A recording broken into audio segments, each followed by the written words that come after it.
9 साल में 9 यूनिवर्सिटियाँ दिखा दें, 9 साल में 9 एम्स दिखा दें, 9 साल में 9 बड़े कॉलेज दिखा दें, 9 साल में 9 रेलवे स्टेशन दिखा दें, 9 साल में 9 ट्रेनें दिखा दें, 9 साल में तुम भैया 9 हाईवे दिखा दो, नेशनल हाईवे। ठीक है, खैर हाईवे का मैं कह सकता हूँ बनाए होंगे, नितिन गडकरी ने अच्छा काम किया, लेकिन यूनिवर्सिटी एजुकेशन सेक्टर पर कोई काम नहीं किया।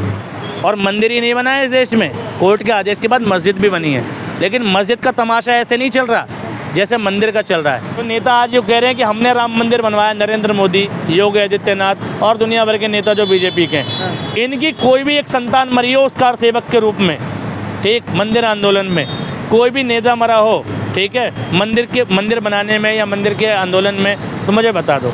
लेकिन आज क्रेडिट सारे ले रहे हैं, और देश में ऐसा पहली बार हुआ है कि जब बाबरी मस्जिद तोड़ी गई थी तो इन नेताओं ने चीख चीख कर कहा कि हमें गर्व है, हमने मस्जिद तोड़ी। वो प्रज्ञा ठाकुर जो पैदा हुई थी 1993 में, वो कहती है मैंने मस्जिद की पहली ईंट तोड़ी, फेक कैंसर वाली, जो झूठ कहती है कि मुझे कैंसर था, मैंने गाय का मूत्र पी के ठीक किया। सर क्या लग रहा है आप युवा हैं, किस तरीके से देखते हैं 2024 का? मैं युवा बचा ही नहीं यार, ये तो तुमने गलत बोल दिया।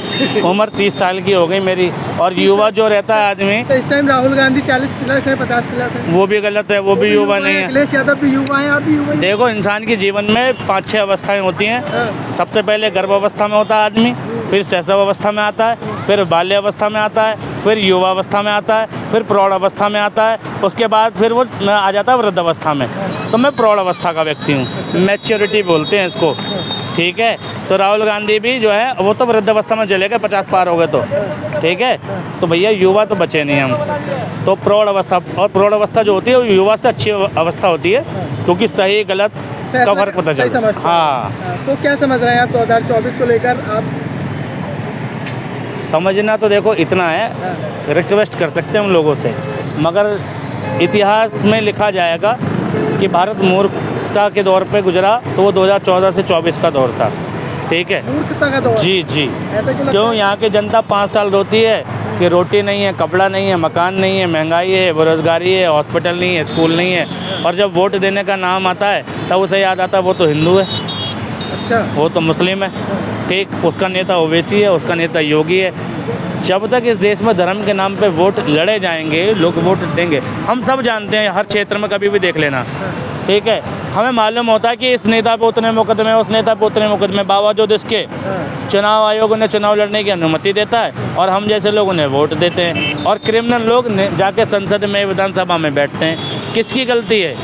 देशवासियों की तो गलती है, मूर्खता ही तो कारण है। और यही लोग मूर्ख नहीं होते तो अगर चुनाव आयोग ने टिकट दे भी दिया तो यहाँ के लोगों को उसको वोट नहीं देना चाहिए, फिर वो किसी भी पार्टी का हो। इंसान की ज़रूरत है, बेसिक मुद्दे, रोटी, कपड़ा, शिक्षा, स्वास्थ्य, रोजगार, इनको देखकर वोट देना चाहिए। लोकल नेता देखकर वोट देना चाहिए, जिस नेता से तुम काम करा सको, आंखों में आंखें डाल के बात कर सको, और अगर वो काम ना कर सके तो उसकी गिरबान पकड़ सको, ऐसे नेता को वोट देना चाहिए, ठीक है। ये खड़ा होता है, आपने कहा 2014 से 2024 तक मूर्खता का वो काल है। हाँ, 2014 से पहले नहीं था? 2014 से भी तो एक ही सरकार को जनता चुनती आ रही है। नहीं, मैं बता देता हूँ 2014 से पहले और अब में क्या फ़र्क था।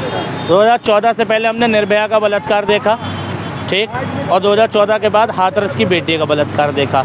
दोनों घटनाएं बलात्कार की थी, दोनों ही निंदनीय घटना थी, चिंतनीय घटना थी। लेकिन जब 2014 से पहले बलात्कार होता था तो देश सड़कों पर होता था और सरकार बैकफुट पर होती थी, है ना। पूरा देश सवाल पूछता था तो सरकार को जवाब देना भारी पड़ता था कि जवाब देंगे क्या। लेकिन 2014 के बाद क्या हुआ?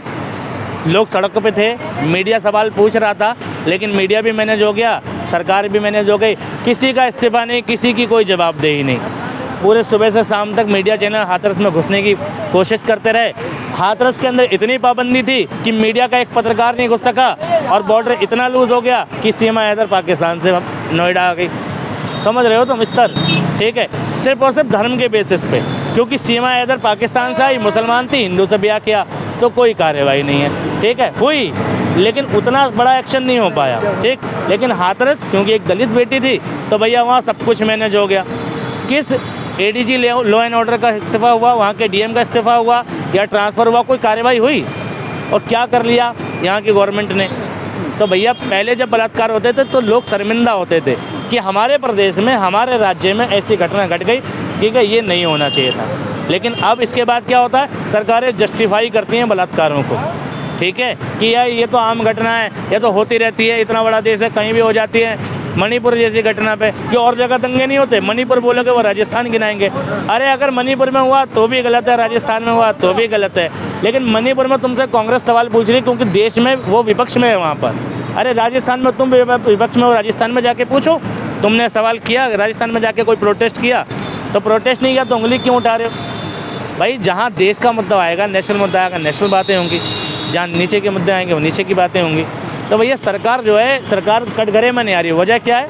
मीडिया निष्पक्ष नहीं है, बस इसका कारण यही है। जिस दिन मीडिया अमेरिकन मीडिया की तरह होगी कि डोनाल्ड ट्रंप कहता रहेगा आई वोन और मीडिया कहेगी बकवास कर रहा है तू, जिस दिन इस लेवल का मीडिया इंडिया का हो जाएगा उस दिन कुछ बात करेंगे कि देश में डेमोक्रेसी का कोई हाल बचा है। डेमोक्रेसी का तो नाश कर चुके। डेमोक्रेसी की एक छोटी सी परिभाषा इस काल में देख सकते हैं कि जनता द्वारा जनता की ऐसी की तैसी, इट इज़ कॉल्ड डेमोक्रेसी। जनता खुद चुन रही है कि उसे किससे नाश करवाना है, ठीक है। मंदिर के नाम पे वोट देते रहो, ठीक, मस्जिद के नाम पे वोट देते रहो, धर्म के नाम पे वोट देते रहो, तुम्हें ना अस्पताल मिलेगा। तुम डिजर्व करते हो इस देश में बेरोजगारी।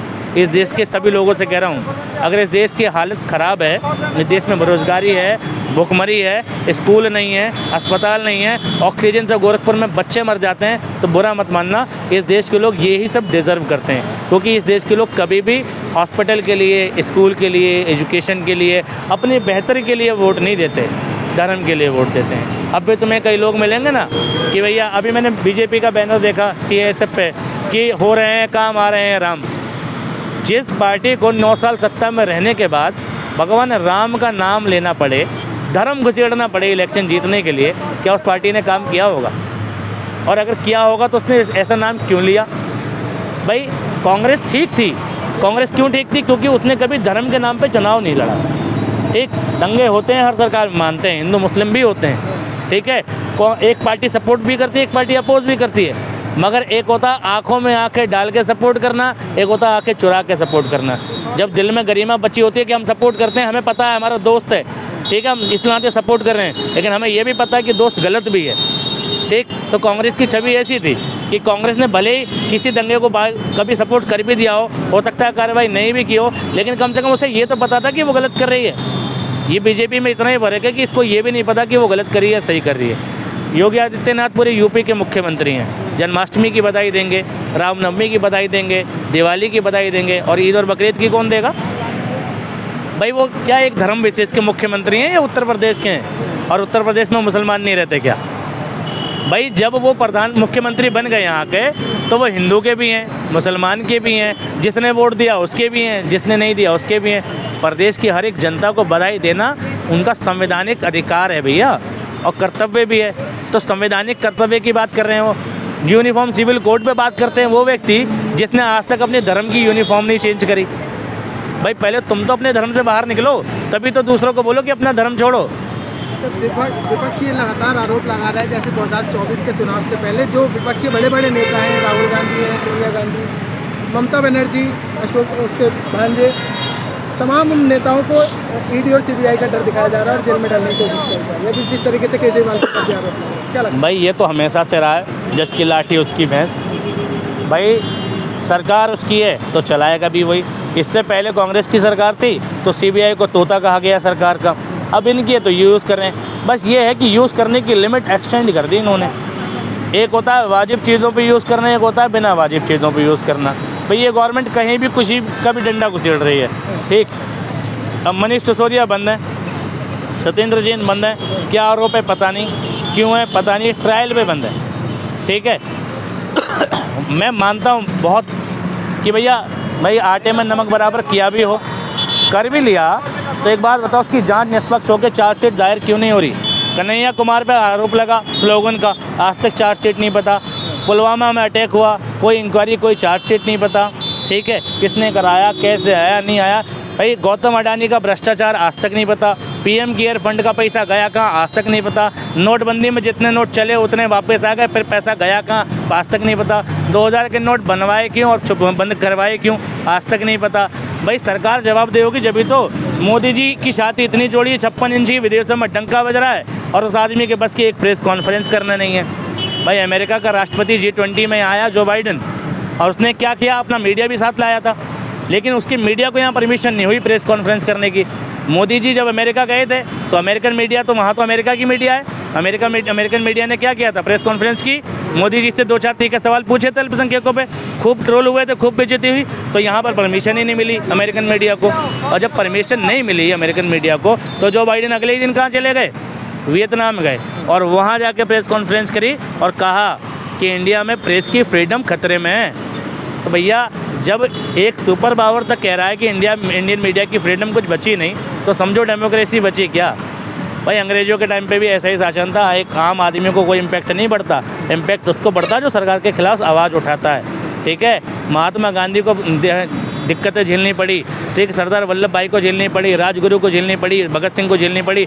भाई भगत सिंह करोड़ों की आबादी में एक होता है, ठीक है। तो ऐसा थोड़ी है कि आम आदमी का जीवन तत्र विस्त्र होगा। भाई उद्योगपति का जीवन आएगा दिक्कत में। उस टाइम पर भी क्या थे, भाई उद्योगपति का, या जो सोशलिज्म को जानता होगा, जो वेलफेयर स्टेट को जानता होगा। अब ये कहते हैं महंगाई बढ़ रही है, हर सरकार में थी। अबे भैया बेवकूफ़ो, इंडिया वेलफेयर स्टेट है, डेमोक्रेटिक स्टेट है, यहाँ पर तरक्की के साथ साथ लोगों की समाज सेवा को भी ध्यान में रखा जाता है, ठीक है। सरकारी अस्पताल बंद कर दोगे क्या तुम, या लोगों का इलाज करना बंद कर दोगे, या सरकारी स्कूल बंद कर दोगे? सारी चीज़ें होंगी, जब सब चीज़ें होंगी जब तो वेलफेयर स्टेट बनेगा। दुनिया के हर देश में सब सुविधाएं फ्री हैं, ठीक है। और यहाँ कहते हैं फ्री, मोदी जी कहाँ से अपने बाप के घर से ला रहा है पैसा वो? भाई जनता का पैसा है, टैक्स देते हैं, भाई जगह जगह टैक्स है। तुम खेती करने जाओ, ठीक है, खेती में तुम क्या लेते हो जी, खाद लेते हो, ठीक, उर्वरक लेते हो, यूरिया लेते हो, सब पे टैक्स जाता है NIT के नाम से, नेट इनडायरेक्ट टैक्स। फिर फसल उगती है, ठीक, तो फसल उगने के बाद फसल जब उगती है तो उसको बेचने जाते हैं, तो क्या देते हो जी, सेल टैक्स देते हो, दिया ना तुमने एक और टैक्स। फिर उसमें उस सेल से जब तुमने फसल बेची, मुनाफा हुआ, तब क्या होगा, प्रॉफिट पे क्या देते हो, इनकम टैक्स देते हो जी, ठीक। फिर इनकम टैक्स, उस पैसे से तुमने कुछ खरीदा तो फिर तुम NIT दोगे। यानी हर तरफ पैसा ही पैसा दे रहे हो सरकार को, और तुम कह रहे हो सरकार क्या करे, महंगाई ये भला, झुंझुना बाजार इतना पैसा कहाँ ले जा रही है? 140 करोड़ लोगों का देश है, एक आदमी 1-1 रुपये भी 1 मिनट में टैक्स दे देता है, 1 मिनट में एवरेज लगाओगे तो 140 करोड़ रुपए प्रति मिनट की इनकम है सरकार की। सरकार क्या कर रही है इन पैसों का? क्या वेलफेयर स्टेट? 9 साल में 9 यूनिवर्सिटियाँ दिखा दें, 9 साल में 9 एम्स दिखा दें, 9 साल में 9 बड़े कॉलेज दिखा दें, 9 साल में 9 रेलवे स्टेशन दिखा दें, 9 साल में 9 ट्रेनें दिखा दें, 9 साल में तुम भैया 9 हाईवे दिखा दो, नेशनल हाईवे, ठीक है। खैर हाईवे का मैं कह सकता हूँ बनाए होंगे, नितिन गडकरी ने अच्छा काम किया, लेकिन यूनिवर्सिटी एजुकेशन सेक्टर पर कोई काम नहीं किया। नाश, सर्वनाश, सत्यानाश इस देश का हो गया, ठीक है। देश की जनता ही कह रही है कि अब राम मंदिर BJP की सरकार में बने। वही तो बता, मेन मुद्दा कहा जा रहा है 2024 के लिए खासतौर पर। मेरे को एक बात बताओ, मंदिर नहीं था तब क्या, और अब आ गया तब क्या, और आगे भी रहेगा तब क्या? भाई मंदिर से तुम्हारी स्कूल की एजुकेशन पूरी होती हो। मंदिर में 200 रुपये की पर्ची मैंने भी कटवाई है, अमीरुल हसन नाम है, ध्यान से सुन लो, ठीक है। अमीरुल हसन नाम है, मुसलमानों में मेरी शॉप थी, मेरे बगल में परवीन दास की शॉप थी, 10 रुपये उसने दिए थे, मैंने 200 रुपये दिए। विश्व हिंदू परिषद का बंदा आया था, पर्ची मेरे पास पड़ी है, कहोगे दिखवा दूंगा, ठीक है, डोनेशन की पर्ची है मेरे पास, ठीक है। मैंने क्यों दिए भैया ये 200 रुपये? क्या सोच के दिए? मैंने ये सोच के दिए कि हमारे किसी भाई का, ठीक, हमारे किसी देशवासी का अपना एक स्थल बन रहा है, ठीक, मुझे खुशी है। और मंदिर ही नहीं बना है इस देश में, कोर्ट के आदेश के बाद मस्जिद भी बनी है, लेकिन मस्जिद का तमाशा ऐसे नहीं चल रहा जैसे मंदिर का चल रहा है। अरे भाई मंदिर बना तो मस्जिद की ज़मीन भी दी है, ठीक। अगर एक ही समुदाय की जीत होती तो मस्जिद क्यों मिलता? मस्जिद की जगह भी मिली ना। भाई झगड़ा ख़त्म करने के लिए भाई एक पक्ष राजी हो गया। भाई ये तो हमेशा है कि कुछ पक्ष हमेशा से राजी रहेंगे, कुछ नहीं राजी रहेंगे, लेकिन अगर तुम्हें मंदिर मिल गया है तो इस देश के बहुसंख्यकों को कम से कम इस बात की शर्म रखनी चाहिए कि एक पक्ष हार गया तो उनकी भावनाओं को ठेस ना पहुँचाए बार बार चिल्लाकर, ठीक है। झगड़ा जहाँ से शुरू किया था तुमने वहीं ला के खड़ा कर दिया जहाँ ख़त्म किया। अगर मंदिर बनने के बाद भी विवाद ही खड़ा करना था तो बनवाया क्यों भाई? अगर बार बार तुम्हें हिंदू मुस्लिम ही करानी थी तो बनवाया क्यों? मंदिर बनवा दिया, जाके श्रद्धा करो, पूजा करो, घर में बनाओ यार, ठीक। हम भी शामिल हो जाएंगे, ठीक। हम होते नहीं हैं क्या? हम बहुत लोग हैं मेरे, सब में जाते हैं। विवाद क्यों खड़ा कर रहे हो? मंदिर वहीं बनेगा, वहीं बन गया, तारीख भी पता चल गई, तुम्हारे राम लला भी आ गए। तो यार राम लला आ गए तो यार श्रद्धा से पूजो, राजनीतिकरण क्यों कर रहे हो? नेताओं ने बनाए, देखो इतने सारे कार सेवक मरे, कहते हैं मंदिर जब बना कार सेवकों पे गोली चली, लोग मर गए, ये हुआ वो हुआ, ठीक है, इतने सारे लोग मरे, ठीक। झूठ फेक कैंसर था उसको, उसकी रिपोर्ट WTO की रिपोर्ट आई और WHO की, ठीक है। और वो कहती है मुझे गर्व है पहली बार ऐसा हुआ कि इस देश में एक एक आदमी ने अपना जुर्म कबूल किया और कोर्ट ने कहा जाओ तुमने कुछ नहीं किया और वो बाइज्जत बरी हो गए। देश में ऐसा पहली बार हुआ 2014 के बाद कि किसी ने बिल्किस बानो का बलात्कार कर दिया, 11 आरोपी छूट के गए और उनका स्वागत हुआ फूलमाला से। ऐसा हुआ था क्या 2014 से पहले? इसी गवर्नमेंट में हुआ ना। तो जब लोग मानसिक रूप से अपाहिज होते हैं, उनकी मेंटलिटी ख़राब होती है, तो देश का बेड़ा गर्क होना ही है भाई साहब।